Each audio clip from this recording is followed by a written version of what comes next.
بسم اللہ الرحمن الرحیم، اللہ کے نام سے جو رحمان اور رحیم ہے۔ وَلَقَدْ يَسَّرْنَا الْقُرْآنَ لِلذِّكْرِ فَهَلْ مِن مُّدَّكِرٍ۔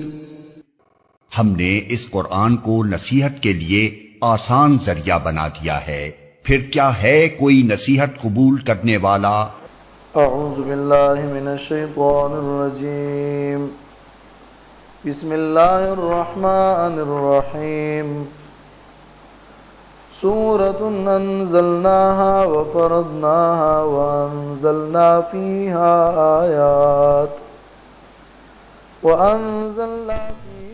آیات بینات لعلکم تذکرون۔ الزانیۃ والزانی فاجلدوا کل واحد منہما 100 جلدہ ولا تأخذکم بہما رأفۃ فی دین اللہ ان کنتم تؤمنون باللہ والیوم الآخر ولیشہد عذابہما طائفۃ من المؤمنین۔ الزانی لا ينکح الا زانیۃ او مشرکہ والزانیۃ لا ينکحها الا زان او مشرک وحرم ذلک علی المؤمنین۔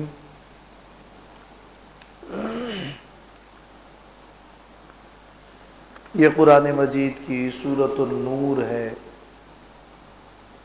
اور اس کو سورۃ النور اس لیے کہا جاتا ہے کہ اس سورت میں ایک آیت ہے، اللہ نور السماوات والارض،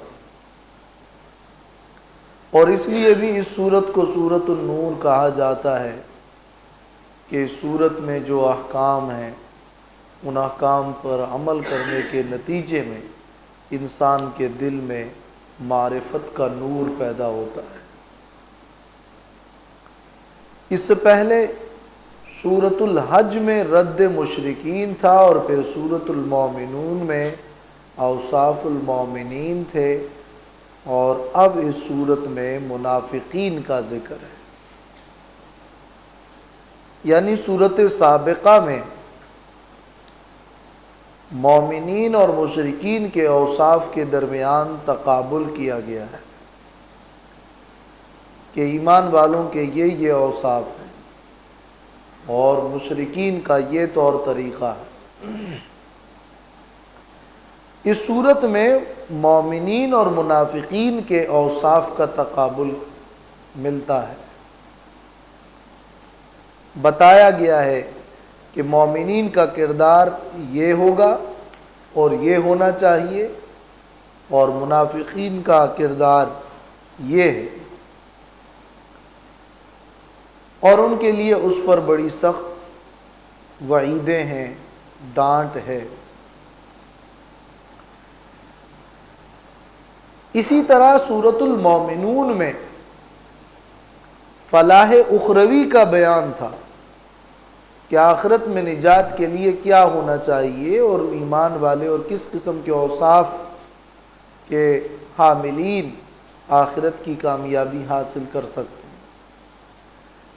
مگر اس سورۃ النور میں اللہ تعالیٰ نے فرمایا کہ اپنی دنیا کی معاشرت کو کامیاب بنانے کے لیے کچھ قوانین اور کچھ اصول ہیں، تو وہاں فلاح اخروی کا بیان تھا، تو اس صورت میں اب نجاح دنیا کا ذکر ہے، دنیا میں رہنے کے اصول بیان کیے جا رہے ہیں جس سے تم دنیا میں کامیابی کے ساتھ زندگی گزار سکتے ہو۔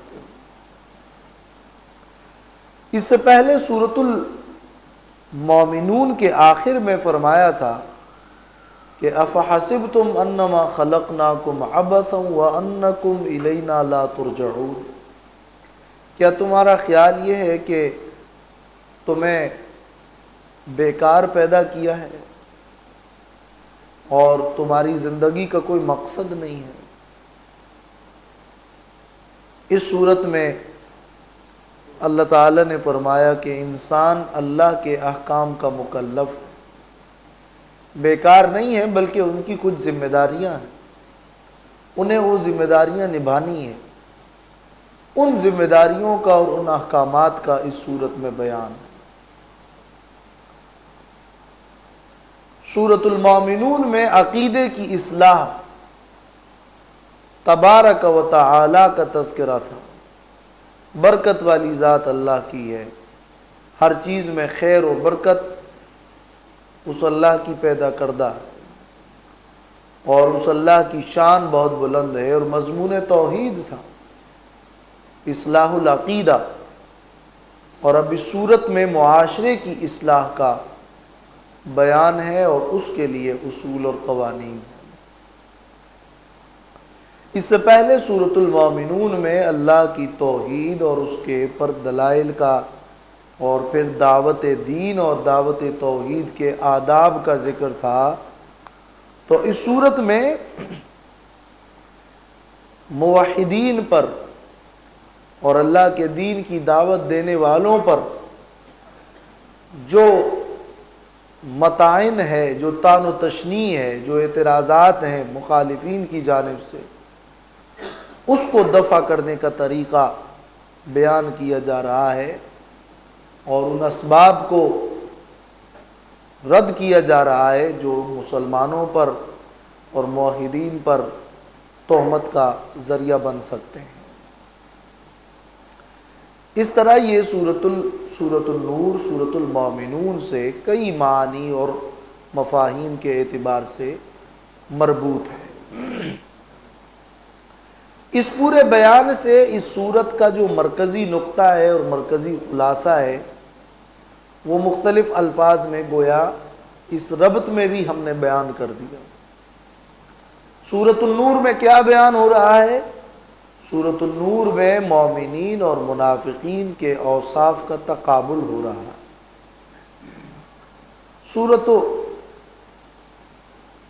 سورۃ النور میں کامیابی دنیا میں کیسے حاصل کی جائے، اس کے لیے احکام بیان کیے جا رہے ہیں۔ سورۃ النور میں معاشرے کی اصلاح کے لیے قوانین بیان کیے جا رہے ہیں، اور سورۃ النور میں رد فحشاء، بے حیائی کو دفع کرنا اور اس کے اسباب کو دفع کرنے کا بیان ہو رہا ہے۔ یہ ساری باتیں ملا کر مقصد ایک ہی بنتا ہے کہ اس صورت میں اللہ تعالیٰ نے ایسے احکام بیان کیے ہیں کہ اگر ایک معاشرہ اس پر عمل کرے گا تو معاشرے کی اصلاح ہوگی، اور اس میں مومنین کے لیے ایک پیغام ہے۔ امام قرطبی نے اپنی تفسیر میں اس صورت کی تفسیر کرتے ہوئے شروع میں ہی لکھا ہے کہ مقصود هذه السورۃ ذکر احکام العفاف والستر، اس صورت کا مقصود عفت و پاک دامنی، ستر کے احکام کو ذکر کرنا ہے۔ اور پھر لکھا ہے کہ وَكَتَبَ عُمَرُ رضی اللہ عنہ إِلَىٰ أَهْلِ الْكُوفَةِ عَلِّمُوا نِسَاءَكُمْ سُورَةَ النور۔ حضرت عمر رضی اللہ تعالیٰ عنہ نے اہل کوفہ کو لکھا تھا، ایک سرکولر جاری کیا تھا کہ اپنی عورتوں کو سورۃ النور سکھاؤ۔ اس حوالے سے ایک اور روایت بھی ہے جو مستدرک کے حاکم کے اندر موجود ہے، اور جس میں یہ بات ہے کہ عورتوں کو کتابت اور لکھنا مت سکھاؤ اور انہیں سورۃ النور سکھاؤ، مگر وہ روایت موضوعی ہے۔ یہ روایت اگرچہ منقول ہے مستدرک حاکم، اور انہوں نے اس کو صحیح بھی کہا ہے، مگر امام ذہبی نے فرمایا ہے کہ قلت موضوع وآفتہ عبد الوہاب ابن ضحاک، میں کہتا ہوں کہ یہ روایت موضوعی ہے اور اس کے اندر ایک راوی ہے عبد الوہاب ابن ضحاک جو کہ کذاب راوی ہے، اور یہ روایت صحیح ابن حبان میں بھی ہے، مگر اس میں بھی محمد ابن ابراہیم شامی ایک راوی ہے جو کہ وزاعین میں سے ہے، تو یہ بات اور یہ روایت ثابت نہیں ہے۔ سورۃ النور کا خلاصہ، اس کے احکام کا خلاصہ وہ یہ ہے کہ یہ سورت 64 آیات پر مشتمل ہے۔ ان میں سے ابتدائی آیت نمبر 1 تا آیت نمبر 10 شروع میں تو احکام پر عمل کرنے کی اور اس سے نصیحت لینے کی ترغیب دی گئی ہے بڑے زور سے پہلی آیت میں۔ اس کے بعد آیت نمبر 10 تک 4 بڑے احکام بیان کیے گئے ہیں۔ ایک حد زنا، دوم زانی کے نکاح کا مسئلہ کہ اس سے قطع تعلق کرو، زانی اور زانیہ سے قطع تعلق کرو۔ سوم حد قذف کہ کوئی کسی پر تہمت لگائے تو اس کی سزا کیا ہوگی۔ اور چہارم مسئلہ لعان کہ اگر کسی شخص کو اپنی بیوی پر ہی شک ہو اور تہمت ہو تو اس کے لیے پھر کیا مسئلہ ہے، اس کو کہتے ہیں مسئلہ لعان۔ یہ 4 بڑے مسائل آیت 1 سے لے کر آیت 10 تک بیان ہوں گے۔ یہ اس صورت کا سمجھ لیں کہ ایک پہلا باب ہے، پہلا حصہ ہے۔ دوسرا حصہ پھر اس صورت کا شروع ہوتا ہے آیت نمبر 11 سے لے کر آیت نمبر 26 تک۔ اس رکوع کے اندر واقعہ افک کا ذکر ہے۔ حضرت عائشہ رضی اللہ تعالی عنہا پر منافقین نے جو تہمت لگائی تھی اور کچھ مومنین بھی اس لغزش میں گرفتار ہوئے تھے، اس پر اللہ پاک نے حضرت عائشہ رضی اللہ تعالی عنہا کی صفائی بیان کی ہے۔ اس لیے کہ یہ صرف حضرت عائشہ پر ہی تہمت نہیں ہے، ان کی عظیم ہستی پر ہی تہمت نہیں ہے، بلکہ اس سے رسول اللہ صلی اللہ علیہ وسلم کی شان بھی متاثر ہوتی ہے۔ اور اسی ضمن میں منافقین کا کردار اور مومنین کے لیے کچھ آداب کا بھی بیان ملتا ہے۔ یہ آیت 11 تا آیت 26 تک کے مضامین، انداز اس کا بالکل عام رکھا گیا ہے کہ اپنے معاشرے میں ایسی صفائی پیدا کر دو کہ کچھ لوگ پاک دامنوں پر الزام لگاتے ہیں تو وہ الزام نہ لگا سکے۔ چنانچہ آیت نمبر 27 سے لے کر آیت نمبر 34 تک جو اس سورت کا تیسرا باب ہے اور تیسرا حصہ ہے، اس میں پھر 10 آداب اس سورت میں بیان کیے گئے ہیں۔ یعنی وہ 10 آداب اس لیے بیان ہوئے ہیں تاکہ مسلمانوں کا معاشرہ پاک دامنی اور عفت کا نمونہ ہو۔ چنانچہ اس میں پہلا حکم یہ ہے کہ گھروں میں داخل ہوتے وقت اجازت لیا کرو۔ پھر دوسرا حکم ہے کہ نگاہیں نیچی رکھو۔ پھر تیسرا حکم ہے کہ مومن عورتیں بھی اپنی نگاہیں نیچی رکھیں۔ پھر چوتھا حکم ہے شرمگاہوں کی حفاظت کا۔ پھر پانچواں حکم ہے کہ اپنی زینت کو ظاہر نہ کریں۔ پھر چھٹا حکم ہے کہ دوپٹے کو گریبان پہ ڈالیں۔ پھر ساتواں حکم ہے کہ اپنی زینت کو سوائے چند مخصوص لوگوں کے ظاہر نہ کریں اور اس کی کچھ تفصیل۔ پھر آٹھواں حکم ہے کہ جو بے نکاح ہے ان کے لیے نکاح کراؤ۔ پھر نواں حکم ہے کہ پاک دامن رہنے کی کوشش کرو۔ اور پھر 10واں حکم ہے کہ زور اور جبر نہ کرو بدکاری پر۔ یہ 10 احکام بیان کیے گئے ہیں آیت نمبر 27 تا آیت نمبر 34۔ ان کی تفصیلات اپنے موقع پہ آئیں گی۔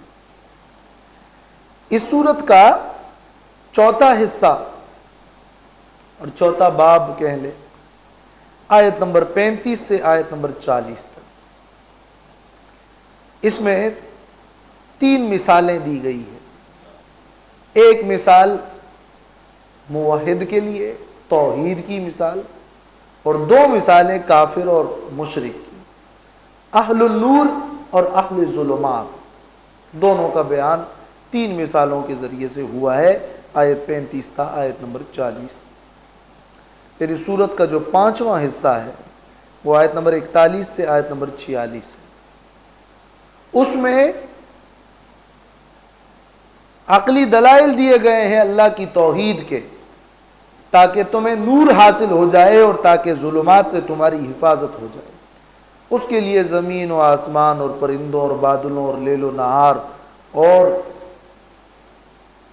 دابہ اور مخلوقات کا ذکر کیا گیا ہے، اور ان سب کو اللہ کی توحید کے دلیل کے طور پر پیش کیا گیا ہے۔ اس کے بعد آیت نمبر 47 تا آیت نمبر 57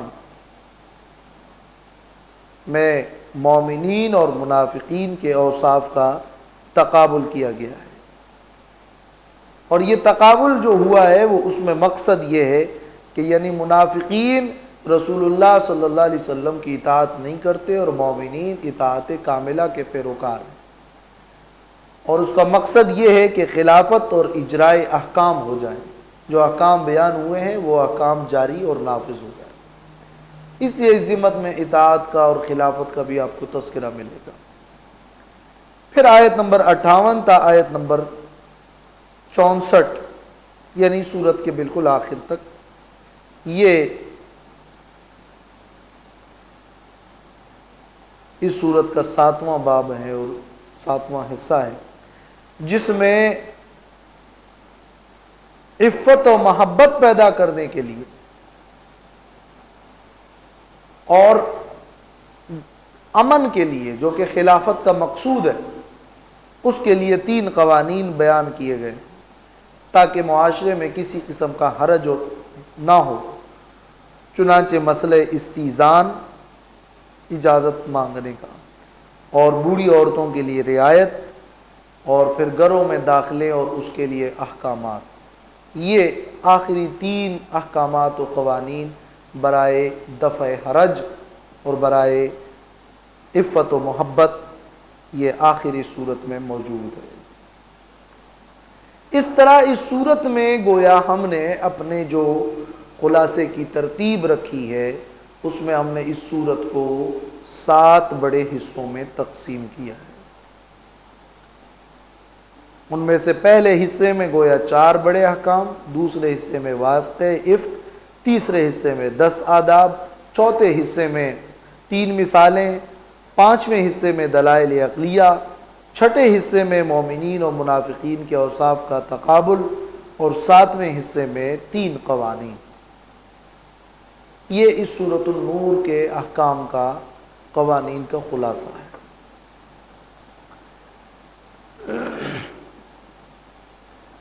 یہ سورت، اس میں آپ یہ بھی کہہ سکتے ہیں کہ ایک طرف کچھ ایسی باتیں بتائی گئی ہیں جس کو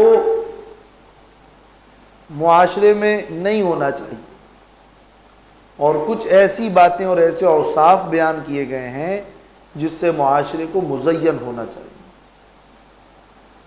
منافقین کا کردار جو پیش کیا گیا ہے اس سے دور رہنا ہے، اور مومنین کا جو کردار ہے اور اتباع ہے، اطاعت کاملہ ہے اور خلافت ہے، اس سے معاشرے کو مزین کرنا چاہیے۔ تو یہ تخلیہ اور تحلیہ پر مشتمل صورت ہے۔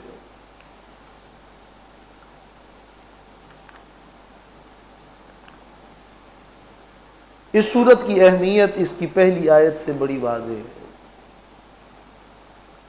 بسم اللہ الرحمن الرحیم، سورۃ، یہ عظیم الشان صورت ہے۔ سورۃ یعنی ہذہ سورۃ، اور سورت عربی لغت میں سورت کا مطلب ہوتا ہے قطعۃ، اور دوسرا معنی ہوتا ہے اس کا منزلۃ رفیعۃ۔ سورت کو سورت اس لیے کہتے ہیں کہ سورت میں اللہ نے عالی شان احکام کو جمع کیا ہے۔ سورت کو سورت اس لیے کہتے ہیں کہ وہ قرآن مجید کا ایک حصہ اور ٹکڑا ہے۔ سورت کو سورت اس لیے کہتے ہیں کہ یہ سور البلد سے ہے، جس طرح ایک شہر کی چار دیواری ہے، سورت کے بھی کچھ احکام، کچھ حدود متعین۔ تو سورت یہ عظیم الشان سورت ہے، یہ ایک ٹکڑا ہے اللہ کی کتاب کا۔ انزلناہا کہ ہم نے اس سورت کو نازل کیا ہے، وفرضناہا اور ہم ہی نے اس سورت کو فرض کیا ہے،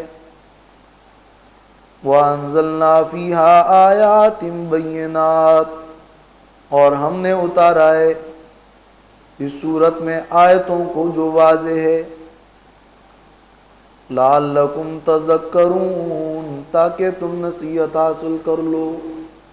5 باتیں کی گئی ہیں۔ ایک یہ کہ یہ عظیم الشان ٹکڑا ہے قرآن مجید کا۔ دوم یہ کہ اس سورت کے الفاظ اور کلمات یہ کسی کے بنائے ہوئے نہیں ہیں، یہ کسی کی تصنیف نہیں ہے، یہ میرے نازل کردہ۔ اس کے احکام کو کسی کی رائے مت سمجھ لینا، یہ ہماری طرف سے ٹھوس اور مستند اور منزل احکام۔ اور سوم یہ کہ ہم نے اس کے احکام کو فرض کیا ہے، یہ محض سفارشات نہیں ہے، اس پر عمل کرنا ہم نے واجب کر دیا ہے، لازم کر دیا ہے۔ فرضناہا یعنی اوجبنا ما فیہا من الاحکام والزمناکم العمل بہا، ہم نے اس کے احکام کو واجب کیا ہے اور اس پر عمل کو لازم کیا ہے، یہ ہے فرضناہا۔ اور پھر یہ احکام کوئی مبہم بھی نہیں ہے، وَأَنزَلْنَا فِيهَا آیات بینات، اس میں واضح آیتیں ہیں۔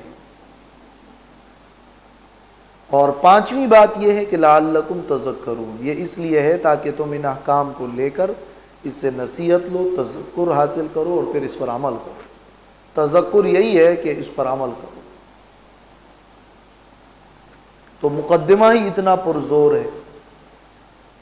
پورا قرآن اللہ کی طرف سے نازل کردہ ہے، مگر اس سورت کو شروع کرتے ہوئے سورتن کہنا، پھر انزلناہا کہنا اور انزلناہا کا تکرار کر دینا، پھر فرضناہا کہہ دینا اور پھر کہنا کہ تاکہ تم نصیحت حاصل کرو، یہ شروع میں ہی کہہ دینا کی علامت ہے کہ اس سورت اور اس کے احکام کی بہت بڑی اہمیت ہے۔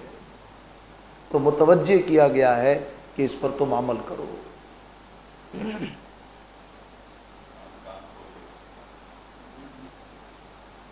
الزانیۃ والزانی فاجلدوا کل واحد منہما 100 جلدہ، یہ حکم نمبر 1 ہے، جو 4 بڑے احکام ہم نے، اس میں زنا کا ذکر سب سے پہلے کیا گیا، اس لیے کہ اسلام میں معاشرے کی بنیاد خاندان ہے، اور خاندان کا نظام اگر صحیح اصول پر قائم ہوگا تو پورا معاشرہ صحیح ہوگا۔ خاندان کا نظام خراب ہوگا تو یہ ایک بہت بڑی اکائی ہے جو خراب ہو رہی ہے،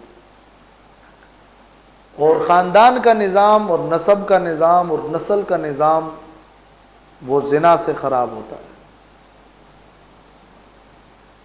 تو اس لیے زنا کا جو ذکر ہے، چونکہ سورت میں مقصد ہی عفت و پاک دامنی ہے، حیا ہے، اور اس عفت و پاک دامنی کو توڑنے والی اور اس کے خلاف سب سے سخت اور گناؤنا جرم وہ زنا ہے، تو آغاز زنا سے، اور وہ بھی زنا کی سخت سزا سے۔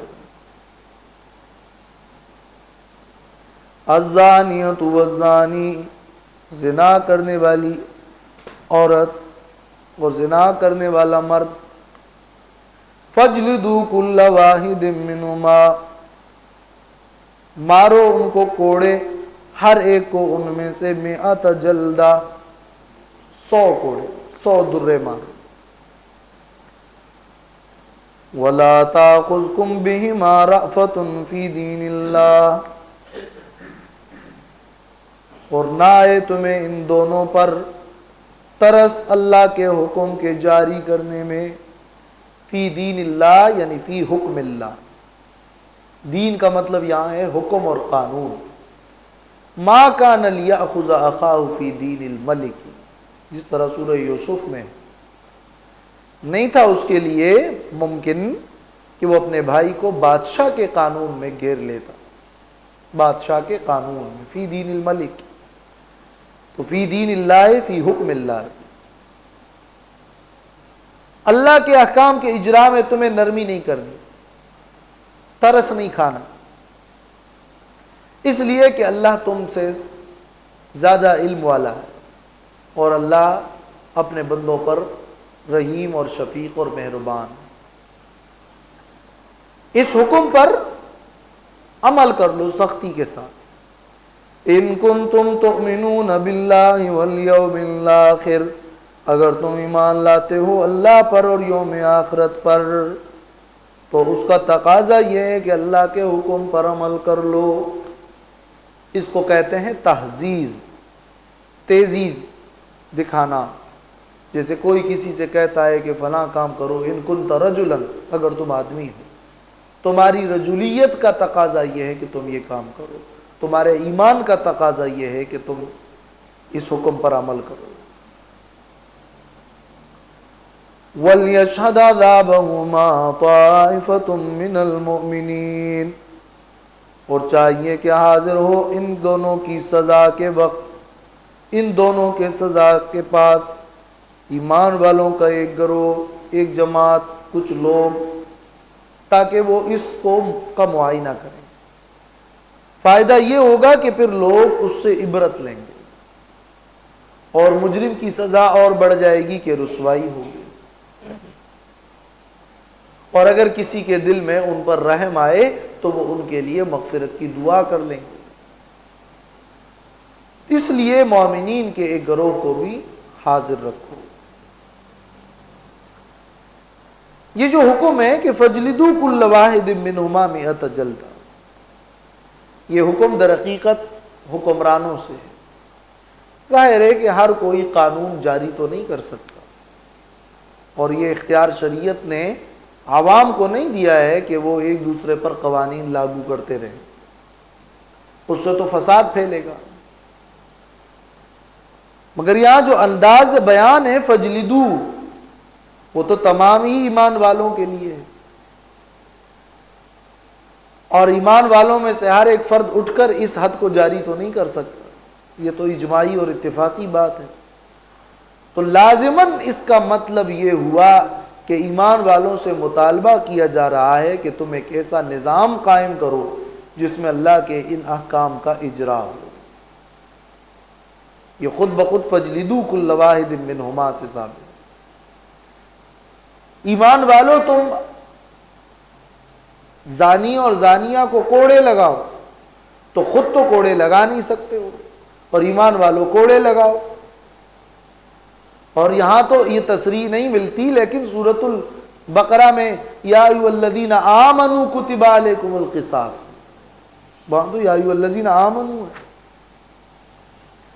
قصاص اور یہ حدود کا اجرا بالاتفاق عوام از خود تو نہیں کر سکتے، جائز بھی نہیں ہے۔ تو اس سے خود بخود اس بات کا ثبوت ملتا ہے کہ اسلام کا مطالبہ یہ ہے ایمان والوں سے کہ وہ اس قسم کا ایک نظام قائم کرے جس میں اللہ کے احکام پر عمل ہو۔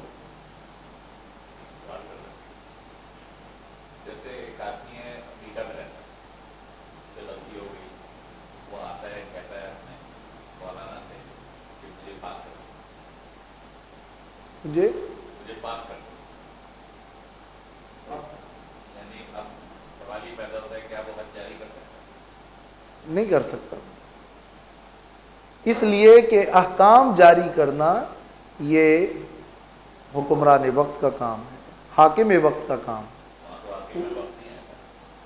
وہ احکام جو حکم دنیا کے اعتبار سے وہ جاری نہیں کر سکتا، وہ اس کو یہ کہہ سکتا ہے کہ تم سچی توبہ کر لو، وہ اس کو یہ کہہ سکتا ہے کہ یہ گناہ ہے، اس کا یہ جرم ہے، وہ اسے اپنے استطاعت اور اپنے حدود میں رہ کر جو کچھ کہے گا وہ کہہ سکتا ہے، اور بے اعتبار آخرت کے اس کی ندامت اور اس کی توبہ مقبول اپنی جگہ، لیکن احکام دنیا کے نفاذ میں حدود کے اجرا کے لیے یہ شرط ہے کہ وہاں ایک ایسی ریاست قائم ہو اور اس کا ایک حکمران ہو اور اس کے با اختیار لوگ ہوں اور قاضی ہو جو اس حکم کو جاری کریں۔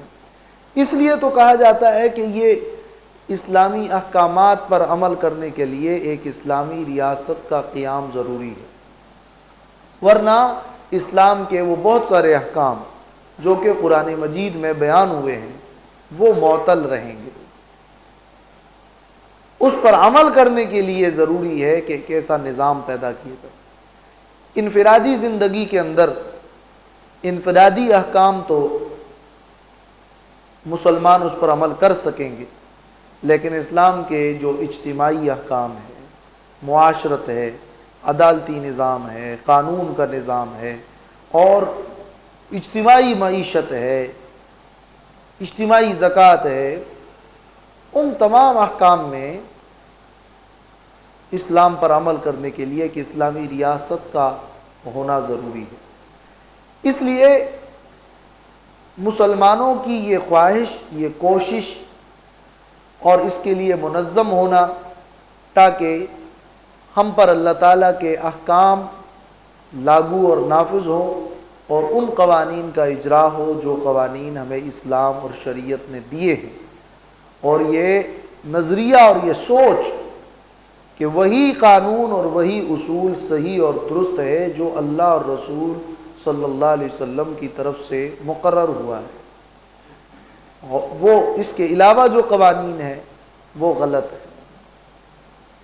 یہ ایک مسلمان کی سوچ اور نظریہ ہونا چاہیے، اور اسی سوچ اور نظریے کے مطابق ظاہر ہے کہ وہ اپنی کوشش کرے گا، اس کے لیے وہ اپنی علمی صلاحیتیں بروئے لائے گا، اس کے لیے وہ اس پر جس حد تک ہو سکے عمل کرے گا اور کروائے گا، اور اس کے لیے وہ دین کی دعوت دے گا، اور اس اسلام کے نظام کو نافذ کرنے اور جاری کرنے کے لیے بھی وہ رہنمائی اسلام سے لے گا کہ اسلام نے اس کے لیے کیا طریقہ کار سکھایا ہے۔ اس کی زندگی کا کوئی بھی معاملہ اور کوئی بھی شعبہ وہ اسلامی احکام سے خالی اور باہر نہیں ہے۔ اسلام ایسا مذہب نہیں ہے کہ وہ کچھ زندگی کے چند انفرادی معاملات کے اندر تو آپ کی رہنمائی کرے اور اس میں آپ یہ دعویٰ کریں کہ میں مسلمان ہوں، اور کچھ فلاں شعبوں کے اندر اسلام سے میرا کوئی واسطہ یا لینا دینا اور کوئی تعلق نہیں ہے۔ لبرل ذہنیت تو یہی ہے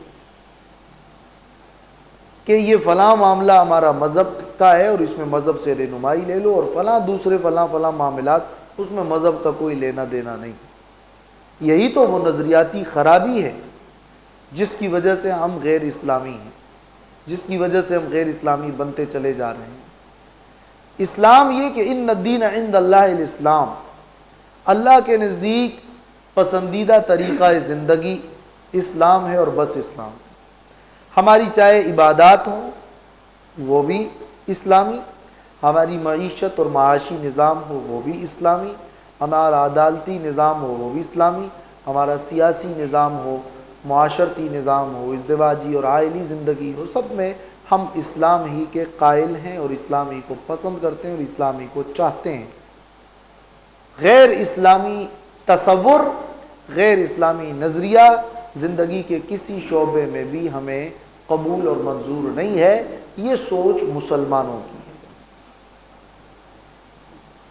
لیکن مسلمانوں میں ہی ایک طبقہ جو جانے انجانے میں یہ سوچ اپنائے ہوئے ہیں کہ یہ فلاں چند معاملات، نماز، روزہ، زکوٰۃ، حج کی حد تک یہ تو ہمارے اسلامی ہے اور اس میں تو آپ کسی عالم سے بھی پوچھیں گے، قرآن و سنت سے رہنمائی لیں گے۔ جہاں پر ان کی معیشت کا ذکر آتا ہے، ان کی سیاست کا ذکر آتا ہے، ان کے عدالتی سسٹم کا، قوانین کا ذکر آتا ہے، وہاں پھر وہ جانے انجانے میں کہے جاتے ہیں کہ یہاں اسلام نہیں چلے گا۔ یہ کفریہ قسم کی بات ہے، یہاں اسلام کا قانون نہیں چلے گا، یہاں اسلام منظور نہیں ہے، یہاں اسلامی قوانین پر اعتراضات اٹھائے جائیں۔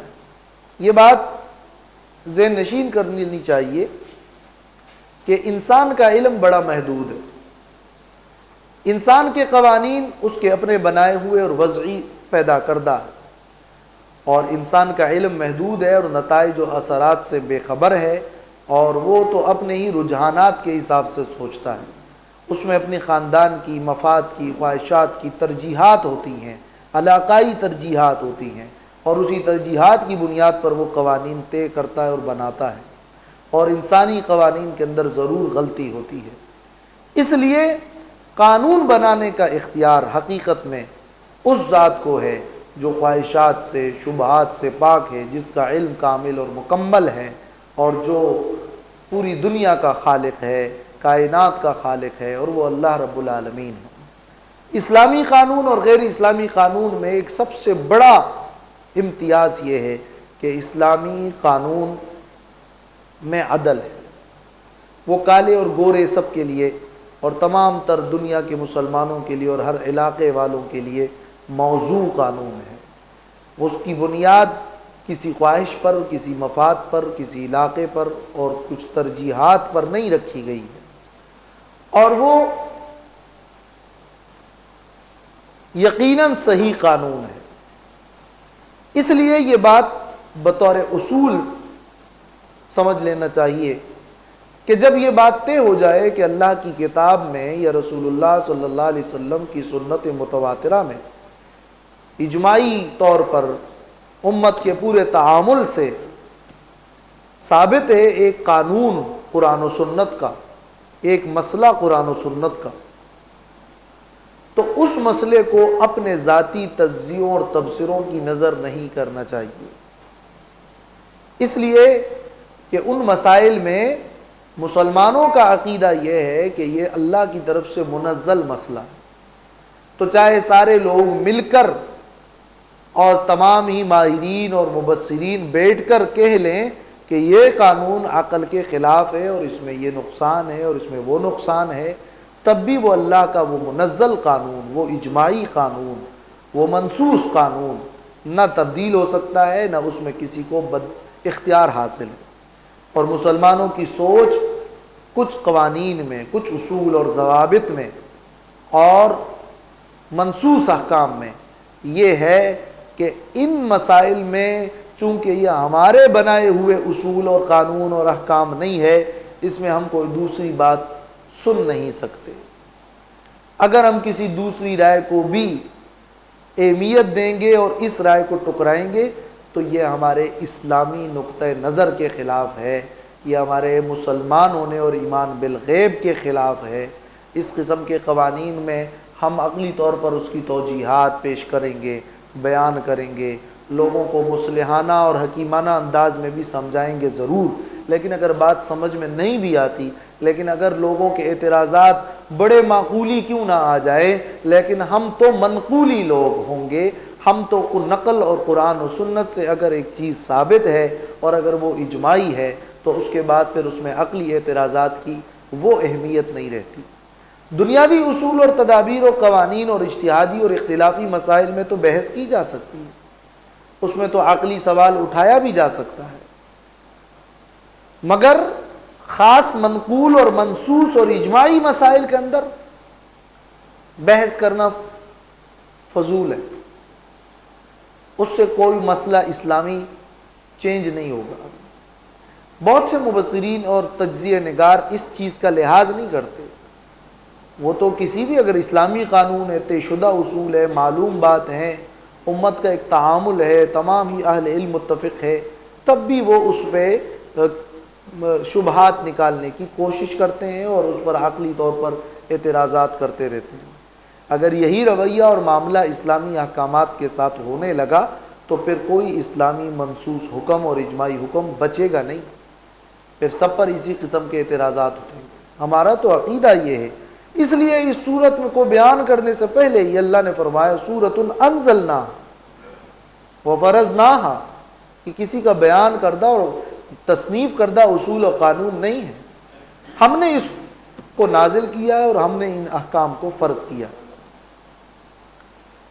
اصل میں اسلامی قوانین فطرت کے ساتھ بڑے ہم آہنگ ہیں۔ یہ بعض اسلامی احکام کے بارے میں جب اصولی طور پر معلومات نہیں ہوتی اور جب ہم کلی انداز میں اسلام کو نہیں سوچتے تو جزئی طور پر کسی ایسے معاشرے میں جس میں لوگ پہلے سے ہی لبرل ذہنیت رکھتے ہوں، وہاں کسی ایک جزئی مسئلے کو حل کرنا ایک بڑا مشکل مسئلہ بن جاتا ہے۔ ضرورت اس بات کی ہے کہ ہم کلی طور پر اسلام کو سمجھیں۔ اسلامی جتنے بھی احکامات ہیں ان تمام احکامات کے پیچھے جو مقصد، جو مقاصد کار فرما ہے وہ یہ ہے کہ ہمارے نفس کی حفاظت ہو جائے، جان کی حفاظت ہو جائے، معاشرے میں لوگوں کے جان کی حفاظت ہو جائے، معاشرے میں مال کی حفاظت ہو جائے، معاشرے میں عقل کی حفاظت ہو جائے، اور نسل اور نسب کی حفاظت ہو جائے، اور لوگوں کے دین کی حفاظت ہو جائے۔ اس کو کہتے ہیں کلیات خمسہ اور مقاصد شریعت۔ فقہ کے اندر اس کو مقاصد شریعت کہا جاتا ہے۔ جتنے بھی احکام دین ہے آپ اس کو دیکھیں، اس کے پیچھے انہی مقاصد میں کوئی نہ کوئی مقصد ہے۔ تمہارا دین محفوظ ہو جائے، تمہاری جان محفوظ ہو جائے، مال محفوظ ہو جائے، نسل محفوظ ہو جائے، عقل محفوظ ہو جائے۔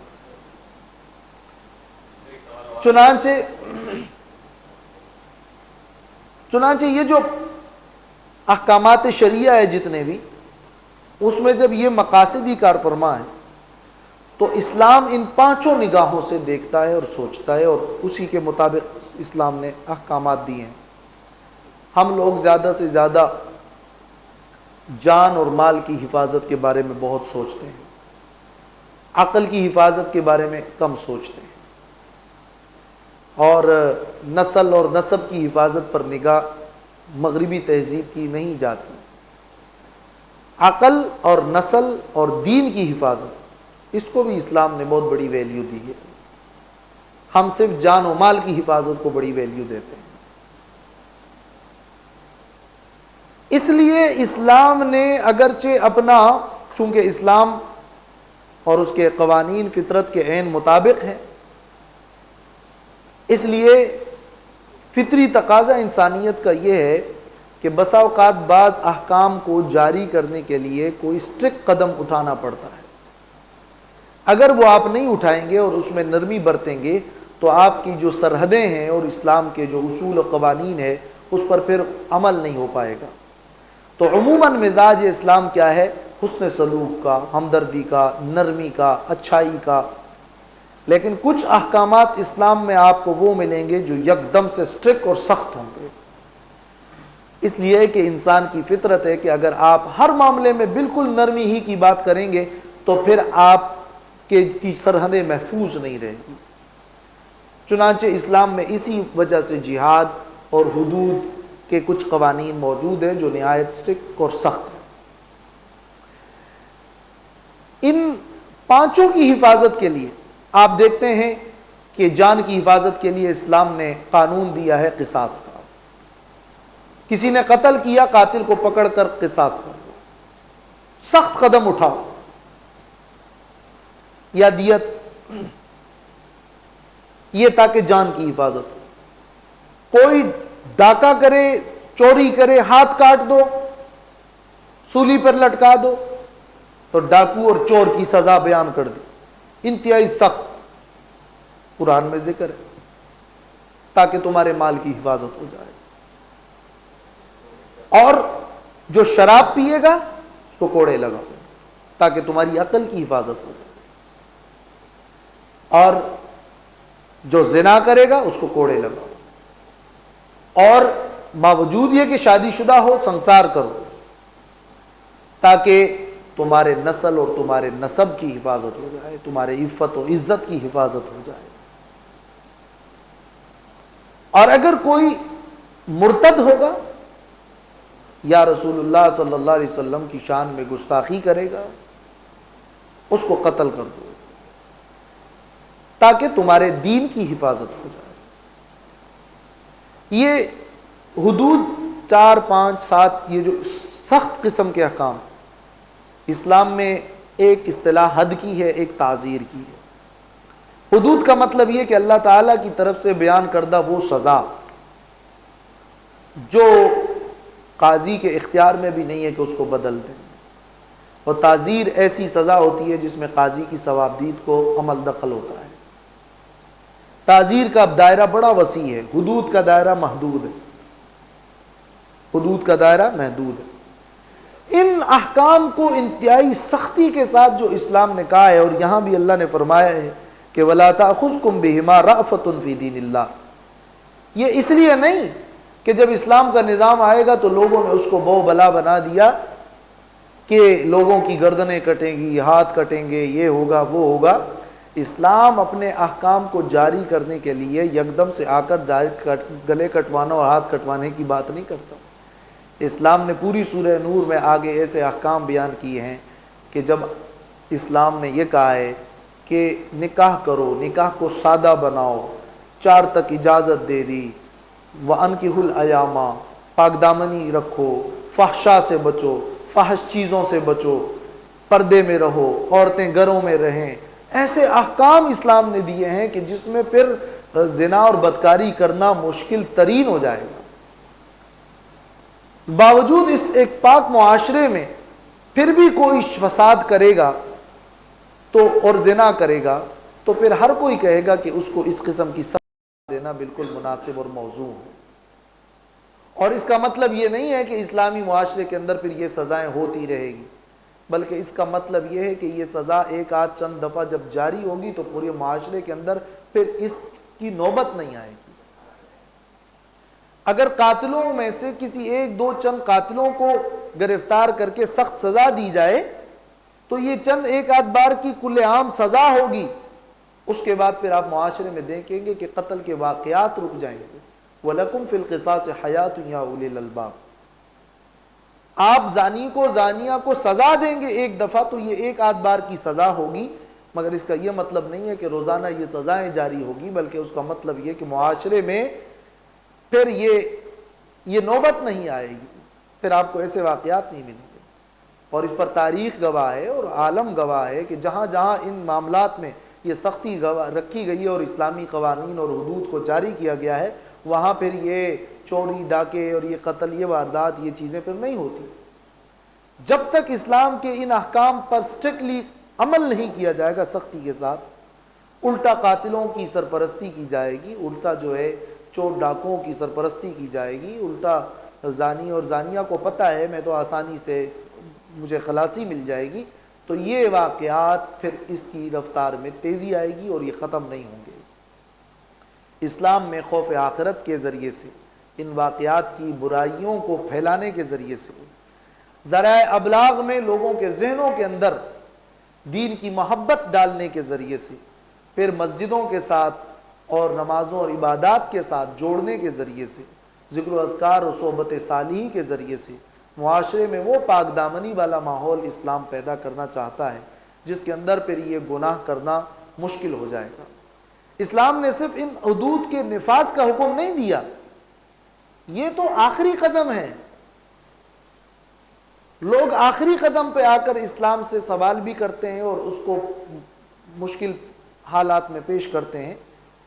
ان کو سب سے پہلے ابتدائی سے پوچھنا چاہیے کہ اسلامی معاشرہ کیسا ہونا چاہیے اور کس قسم کے معاشرے کے اندر رہ کر کس قسم کے قوانین جاری رہتے ہوئے ان حدود کے نفاذ کا اس کے ساتھ جوڑ کر یہ حکم دیا گیا ہے۔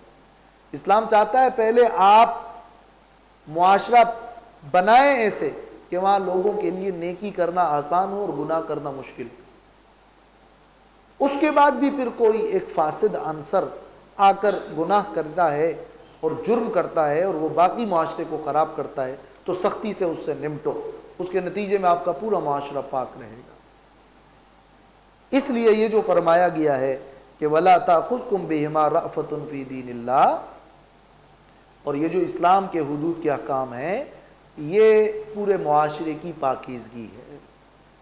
اگر ان احکام پر عمل نہیں کیا جائے گا تو آپ کو قتل، آپ کو زنا، آپ کو یہ شراب نوشی کے، منشیات کے یہ واقعات آپ کو بہت زیادہ ملیں گے،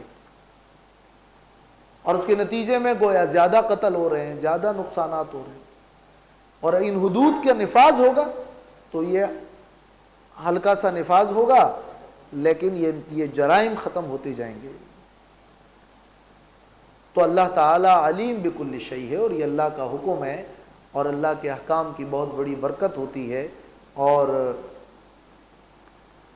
ان حدود کے نفاذ کا جو مقصد ہے وہ اصل میں معاشرے کو پاک کرنا ہی بنیادی مقصد ہے۔ وآخر دعوانا